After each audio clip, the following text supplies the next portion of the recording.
Okay, so get ready because this deep dive just might change how you think about your next meal, you know? We're going kind of unconventional today, cracking open a sixth grade science textbook. Sixth grade. Yeah, sixth grade. And get this, it's from India. Interesting. Yeah, and it's amazing. Seriously, it's packed with all these eye-opening insights about food and nutrition and like this really cool way of thinking about healthy eating, you know? What I find interesting is how they set the stage in this textbook. They start with this ancient Sanskrit saying, "Who is healthy? One who eats food that is wholesome, in moderate quantities, and appropriate for the season, time, and place." Gee. Yeah, it's like they're saying, before we get into the nitty-gritty of vitamins and minerals and all that, let's take a step back and think about mindful eating, the bigger picture. It's like a whole philosophy of food. Right. And the best part is the textbook doesn't just like leave you with this deep thought and that's it. It actually challenges students to keep track of what they eat for a whole week. Oh, wow. And for a sixth grader, that's got to be tougher than we realize. Absolutely. And it shows you how different everybody eats, even in the same classroom. Imagine all the different types of food, Yeah. just from a few kids.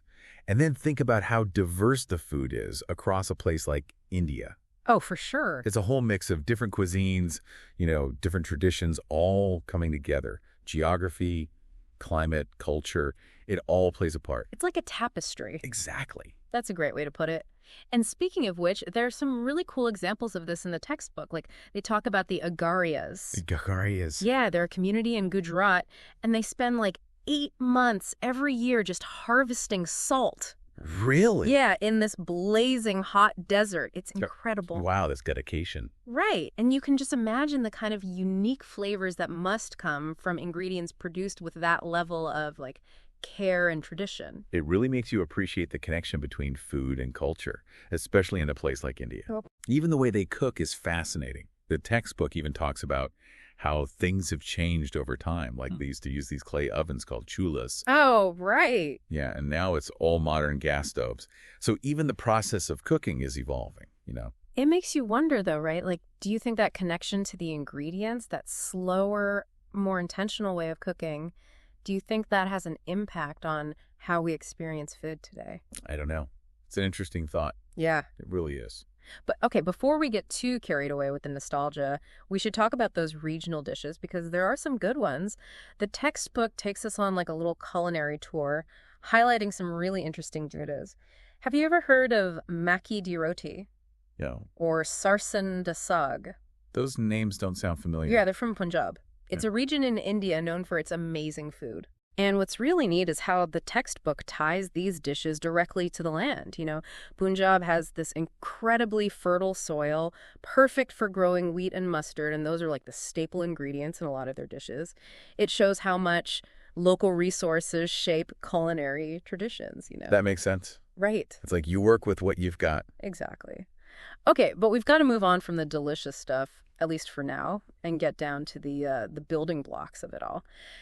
This textbook doesn't shy away from the science at all, which is kind of amazing for a sixth grade textbook. What do you mean? Well, they dive right into carbohydrates, fats, proteins, a whole nutritional shebang. Oh, wow. They really break it down. They do, and they do it in a way that makes it interesting even for a sixth grader. They use examples like ladoos. Have you had those? Ladoos. I'm not familiar with those. Yeah. Oh, they're these sweet Indian treats. And they use those to explain how ghee and nuts provide energy. It's a clever way to make the whole idea of energy balance more digestible. And speaking of digestible, this reminds me of my grandpa. He was obsessed with fiber, always talking about how important it was. Really? Yeah. And you know what? It turns out he was onto something. Because the book talks about how fiber is like this unsung hero of digestion, keeping things moving and preventing. Well, yeah, I get it. Right. It's so important. It really is. And sometimes the most effective solutions are the simplest ones, It's like back to basics. Totally. It's easy to get caught up in all the fancy diets and trends and forget about those basic things, Right, exactly. Like those fundamentals.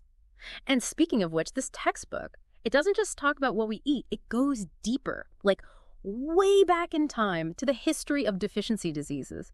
They even talk about sailors and scurvy. Sailors and scurvy. Yeah, back in the day, imagine these sailors out on the open ocean for months and what gets them. lack of vitamin C. Wow. I mean, it puts things into perspective, right? It really does. It makes you realize just how far we've come in understanding nutrition and all. But it also makes you wonder, about whether there are other deficiencies, maybe more common ones that we're just missing now. You know what I mean? Yeah, that's a good point. We might be overlooking something. Right. And this textbook, it talks about goiter. Have you heard of that? Goiter.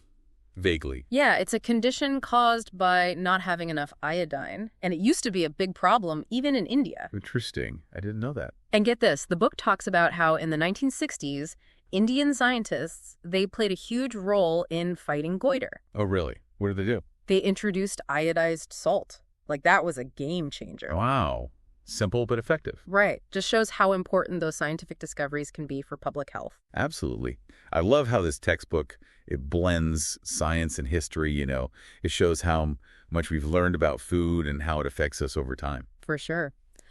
And speaking of how things have changed, we have to talk about millets. Millets. Yeah, millets. They're these ancient grains that have been a staple in India forever, and now they're gaining popularity all over the world. Oh, right. I've heard about that. And for good reason, The book highlights how millets are packed with nutrients, and they're also really adaptable. Like, they can grow in all kinds of climates, which is super important these days. Definitely. Makes them a really sustainable food source for the future. Exactly.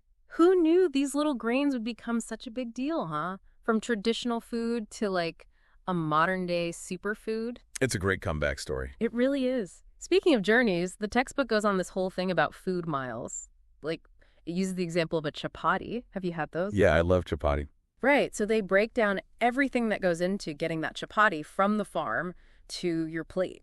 It's pretty amazing when you think about all the people and processes involved. It really makes you realize that food choices are about more than just what we eat. There's a whole impact on the environment and everything else. That's so true. I'm impressed that they included this concept in a 6th grade textbook, It's not just about eating your vegetables, it's understanding the bigger picture of food systems. Exactly. Like, even small things can make a difference, right? Like buying locally grown produce. It really makes you think about the impact of our choices, even something as simple as where we buy our groceries. Exactly. It's all connected. And you know what else I thought was cool? The textbook actually encourages kids to get hands-on with food. Oh, really? How so?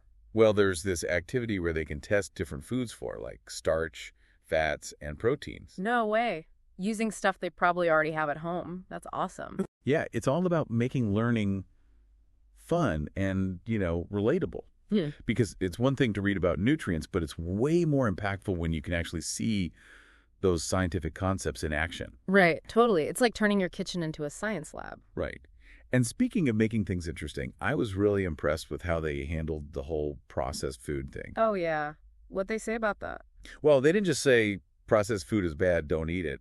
It was more nuanced than that. Okay, so how did they approach it? They encouraged students to, really pay attention to food labels and to think critically about all those health claims you see on packaging. That's so important. It's like they're giving these 6th graders the tools to be informed consumers. Exactly. And, for a textbook that covers so much science, it ends on this really thought-provoking note. Really? Tell me more. Well, it asks students to imagine a world where everyone has access to healthy, affordable food. Wow, that's powerful. Right.